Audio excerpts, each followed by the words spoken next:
प्यारे दर्शकों नमस्कार। तारीख है आज 3 नवंबर 2025, दिन सोमवार, हिंदी तिथि कार्तिक माह शुक्ल पक्ष त्रयोदशी।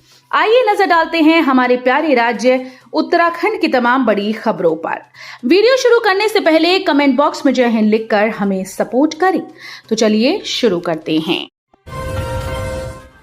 युवा हो जाएं तैयार, प्रदेश में जिलेवार शिक्षकों की 1649 पदों पर होगी भर्ती, शासनादेश जारी। प्रदेश के सरकारी प्राथमिक विद्यालयों में सहायक अध्यापकों के 1649 पदों पर भर्ती होगी। शासन ने इस संबंध में आदेश जारी किया है। आदेश में कहा गया कि भर्ती जिलेवार होगी। शासनादेश के मुताबिक उत्तराखंड राजकीय प्रारंभिक शिक्षा सेवा नियमावली 2012 में निर्धारित व्यवस्था के अनुसार सहायक अध्यापकों प्राथमिक के खाली पदों पर भर्ती प्रक्रिया शुरू की जाए। भर्ती प्रक्रिया में कार्मिक विभाग के 25 अप्रैल 2025 के शासनादेश का पालन किया जाए। शिक्षा मंत्री डॉक्टर धन सिंह रावत के मुताबिक वर्तमान में प्रदेश के सरकारी प्राथमिक विद्यालयों में सहायक अध्यापकों के 2100 पद खाली हैं। इनमें से लगभग 451 पदों पर भर्ती प्रक्रिया पहले से उच्च न्यायालय में विचाराधीन है। में आंशिक बादल, मैदानी क्षेत्रों में कोहरे के आसार, बारिश और बर्फबारी बढ़ाएगी ठंड। मैदानी क्षेत्रों में उतला कोहरा परेशानी बढ़ा सकता है। मंगलवार को ज्यादातर पर्वतीय क्षेत्रों में हल्की वर्षा हो सकती है और चोटियों पर हिमपात के भी आसार हैं, जिससे पारे में गिरावट आ सकती है। रविवार को देहरादून समेत आसपास के क्षेत्रों में सुबह से धूप खिली रही। चटक धूप खिलने से तापमान भी सामान्य से 3 डिग्री सेल्सियस अधिक रिकॉर्ड किया गया। इन दिनों ज्यादातर क्षेत्रों में अधिकतम और न्यूनतम तापमान सामान्य से 2 से 3 डिग्री सेल्सियस अधिक बने हुए हैं, जिससे अभी तक ठंड सामान्य से कम है। पहाड़ों में जरूर सुबह शाम ठिठुरन बढ़ गई। वातावरण में धूल मिट्टी व प्रदूषण के कारण शुष्क मौसम में भी हवा का प्रवाह नहीं हो पा रहा। मौसम विज्ञान केंद्र के अनुसार सोमवार को पर्वतीय जिलों में आंशिक बादल छाए रहने का अनुमान है। उत्तराखंड स्थापना उत्सव 14,500 फीट की ऊंचाई पर हुई अल्ट्रा मैराथन। देश भर से पहुंचे 700 धावकों ने दिखाया जज्बा। उत्तराखंड के पौराणिक और आध्यात्मिक धरोहर स्थल आदि कैलाश क्षेत्र में रविवार को राज्य की पहली हाई एल्टीट्यूड अल्ट्रा मैराथन का आयोजन किया गया। राज्य स्थापना की रजत जयंती के उपलक्ष्य में यह आयोजन उत्तराखंड की साहसिक खेल क्षमता, प्राकृतिक धरोहर और पर्यटन संभावनाओं के नए युग की शुरुआत के रूप में देखा जा रहा है। महिला वर्ग में पौड़ी गढ़वाल की मीनाक्षी 60 किलोमीटर की अल्ट्रा मैराथन में प्रथम स्थान पर रहीं। पुरुष वर्ग में 60 किलोमीटर दौड़ के प्रतिभागी चमोली के दिगंबर सिंह ने प्रथम स्थान हासिल किया। बता दें कि 60 किलोमीटर लंबी अल्ट्रा मैराथन 14,500 फीट की ऊंचाई पर आदि कैलाश क्षेत्र में जोलिंगकांग से प्रारंभ हुई, जिसमें देश के 22 राज्यों से 700 से अधिक धावकों ने भाग लिया। कुंभ में धर्मनगरी को मिलेगी रिंग रोड की सौगात। स्नान पर्वों पर भीड़ नियंत्रण में भी बनेगी मददगार। धर्मनगरी की धारण क्षमता के अनुरूप व्यवस्था बनाने की पहल में एक कदम रिंग रोड का भी पूरा होने वाला है। वर्ष 2027 के कुंभ को लेकर बने प्लान के तहत अब जल्द ही रिंग रोड पर आवागमन शुरू हो जाएगा। इस रोड का निर्माण पिछले 3 वर्षों से ज्यादा समय से चल रहा है। विभागों का दावा है कि रिंग रोड कार्य अर्धकुंभ से पहले पूरा होगा। 4 लेन और एलिवेटेड फ्लाईओवर भूपतवाला के साथ चंडीघाट पर दूसरे पुल के निर्माण के बाद हरिद्वार के लिए सबसे बड़ी सौगात रिंग रोड होगी। राज्य में 51 खनन पट्टों से खनिज निकासी कराने की तैयारी। 5 साल तक निकाल सकेंगे खनिज। भूतत्व और खनिकर्म विभाग ने राज्य में नए 51 खनन पट्टों के जरिए खनिज निकासी की तैयारी की है। इन पट्टों के जरिए 50 करोड़ से अधिक का राजस्व मिल सकेगा। राज्य में वन निगम, आरक्षित वन भूमि और भूतत्व व खनिकर्म विभाग राजस्व क्षेत्रों में खनन कराता है। भूतत्व और खनिकर्म विभाग इस सत्र में देहरादून, नैनीताल, उधम सिंह नगर समेत विभिन्न जिलों में नए 51 खनन पट्टों को देने की प्रक्रिया को शुरू किया। इसमें 45 खनन पट्टे 5 हेक्टेयर से कम क्षेत्रफल और 6 खनन पट्टे 5 हेक्टेयर से अधिक क्षेत्रफल के हैं। किसानों, खेती को बदलती जलवायु में सशक्त बनाने के लिए नाबार्ड CEEW ने मिलाए हाथ। जलवायु अनुकूलन खेती को बढ़ाने, रिसर्च व ग्रामीण वित्त पोषण के लिए आगे कदम बढ़ाते हुए राष्ट्रीय कृषि और ग्रामीण विकास बैंक ने council of energy, environment and water के साथ समझौता किया। नाबार्ड के अध्यक्ष शाजी केवी ने कहा कि नाबार्ड और CEEW ग्रामीण जलवायु पर किसानों, छोटे उद्यमों के अथक विकास बढ़ावा देंगे ताकि बदलती जलवायु के अनुकूल वे खेती कर सके।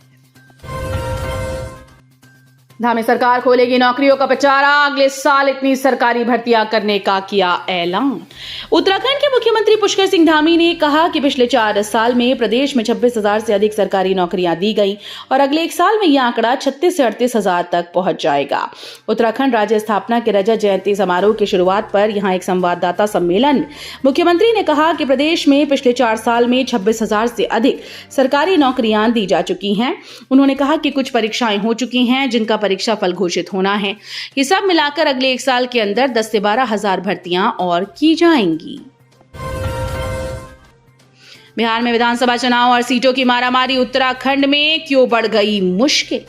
बिहार विधानसभा चुनाव को लेकर उत्तराखंड में रह रहे बिहार के लोगों में खूब उत्साह है। लोग चुनाव में मतदान के लिए उत्सुक हैं। नतीजतन देहरादून से बिहार और बिहार होकर अन्य राज्यों तक जाने वाली ट्रेन पैक हो गई। सीट के लिए मारामारी हो रही है। भीड़ के कारण स्लीपर श्रेणी की सीटें फुल होने के बाद बुकिंग बंद हो गई। फर्स्ट एसी समेत अन्य श्रेणी में लंबी वेटिंग चल रही है। बिहार में पहले चरण का मतदान 6 और दूसरे चरण का 11 नवंबर को होना है। हमारे विद्यार्थी जॉब सीकर नहीं, जॉब क्रिएटर, बाबा रामदेव बोली। पतंजलि विश्वविद्यालय के दीक्षांत समारोह में कुलाधिपति स्वामी रामदेव और कुलपति आचार्य बालकृष्ण ने राष्ट्रपति का भव्य रूप से स्वागत किया। इस पर उन्होंने राष्ट्रपति द्रौपदी मुर्मू के आगमन को पतंजलि परिवार के लिए गौरवान्वित क्षण बताया। अपने संदेश में कहा कि पतंजलि विश्वविद्यालय के विद्यार्थी केवल शिक्षा प्राप्त नहीं कर रहे बल्कि राष्ट्र निर्माण की भावना से ओतप्रोत होकर आगे बढ़ रहे हैं। पतंजलि विश्वविद्यालय के कुलपति आचार्य बालकृष्ण ने मुख्य अतिथि राष्ट्रपति द्रौपदी मुर्मू और विशिष्ट अतिथियों का स्वागत करते हुए कहा कि पतंजलि विश्वविद्यालय ने राष्ट्रीय शिक्षा नीति 2020 को सफलतापूर्वक लागू किया है। सांसद नरेश बंसल के नाम पर लिंक्डइन पर फर्जी इंटर्नशिप पेज बनाकर धोखाधड़ी, मुकदमा दर्ज। उत्तराखंड के राज्यसभा सांसद नरेश बंसल के नाम पर लिंक्डइन पर फर्जी इंटर्नशिप पेज बनाकर कई लोगों से धोखाधड़ी का मामला सामने आया। बताया जा रहा है कि ठग इसके माध्यम से 15 अगस्त को संसद भवन घुमाने और 26 जनवरी को परेड के टिकट दिलवाने का भी झांसा दे रहे हैं। बोले सीएम धामी, प्रदेश में औद्योगिक क्रांति हुई, विकास के लिए अगले 25 साल का बनेगा रोड मैप। मुख्यमंत्री पुष्कर सिंह धामी ने कहा कि वैश्विक निवेशक सम्मेलन में हुए 3.56 लाख करोड़ रुपए के एमओयू में से 1 लाख करोड़ से अधिक के निवेश की ग्राउंडिंग हो चुकी है। ये राज्य निर्माण के बाद दूसरी औद्योगिक क्रांति है। उन्होंने कहा कि बागवानी, पर्यटन, ग्रीन एनर्जी, साहसिक पर्यटन जैसे क्षेत्रों में आय के नए विकल्प बनाने पर जोर रहेगा। प्रदेश के विकास के लिए अगले 25 वर्षों के लिए रोड मैप बनाया जाएगा। सीएम ने कहा कि राज्य निर्माण की रजत जयंती के उपलक्ष्य में प्रदेश भर में रजतोत्सव समारोह आयोजित किए जा रहे हैं। सेलाकुई के अटक फार्म में मां बेटे ने जमीन बेचने के बहाने करोड़ों रुपए ठगे, अब विदेश भागने की तैयारी। सेलाकुई के अटक फार्म इलाके में करोड़ों की जमीन बेचने के बहाने एक महिला और उसके एनआरआई बेटे पर करोड़ों रुपए की ठगी का आरोप है। एक पीड़ित ने एसएसपी को लिखी शिकायत देकर आशंका जताई कि आरोपी उस जमीन से करोड़ों की ठगी करने के बाद जल्द ही देश छोड़कर भाग सकते हैं। फिलहाल सेलाकुई पुलिस ने मुकदमा दर्ज कर लिया है। थाना प्रभारी पीडी भट्ट ने बताया कि निगम रोड निवासी योगेश शर्मा ने अपनी शिकायत में बताया कि उन्होंने और उनके रिश्तेदार योगेंद्र कुमार शर्मा ने मिलकर अटक फार्म में 5 करोड़ रुपए में जमीन खरीदने का सौदा किया था।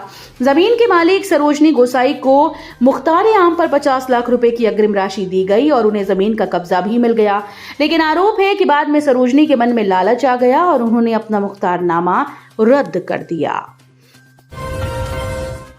दर्दनाक हादसा, कैची धाम से लौट रहे श्रद्धालुओं का वाहन खाई में गिरा, 2 की मौत, 15 घायल।